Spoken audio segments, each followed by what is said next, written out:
முதுமலை புலிகள் சரணாலயம் அருகில் உள்ள 12 கிராமங்களை இடமாற்றம் செய்ய வேண்டும் என உத்தரவு பிறப்பிக்க அவசியம் இல்லை என உயர்நீதிமன்றம் தெரிவித்துள்ளதை நாம் அண்மை செய்தியாக பார்த்து கொண்டிருக்கின்றோம்.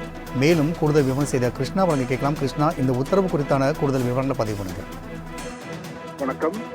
முதுமலை புலிகள் சரணாலயத்தில் புலிகள் திட்டத்தை அமல்படுத்துவதற்காக முதுகுழி, நெல்லிக்கரை, நாகம்பள்ளி உள்ளிட்ட 12 கிராம மக்களை வேறு இடங்களுக்கு இடமாற்றம் செய்யக்கூடாது எனவும் புலிகள் திட்டத்தை இந்த கிராமங்களில் உள்ள பட்டா நிலங்களில் அமல்படுத்தக்கூடாது எனவும் உத்தரவிடக் கோரி முதுகுழி மறுவாழ்வு சங்கம் சார்பில் சென்னை உயர்நீதிமன்றத்தில் கடந்த 2019 ஆண்டு வழக்கான தொடரப்பட்டது. இந்த வழக்கு தலைமை நீதிபதி கங்கப்பூர்வலா மற்றும் நீதிபதி பரத் சக்கரவர்த்தி அமர்வில் விசாரணைக்கு வந்தபோது நீலகிரி மாவட்டம் கூடலூர் தாலுகாவில் உள்ள முதுகுழி, நெல்லிக்கரை, கல்லஞ்சேரி, நாகம்பள்ளி உள்ளிட்ட 12 கிராம மக்கள் பல நூற்றாண்டுகளாக சொந்த இடத்தில் விவசாயம் செய்து வசித்து வருவதாகவும் முதுமலை புலிகள் சரணாலயத்தில் புலி பாதுகாப்பு திட்டத்தை அமல்படுத்துவதற்காக இந்த கிராம மக்களை வேறு இடத்திற்கு மாற்றக்கூடாது எனவும் மனு தரப்பில் வாதிடப்பட்டது.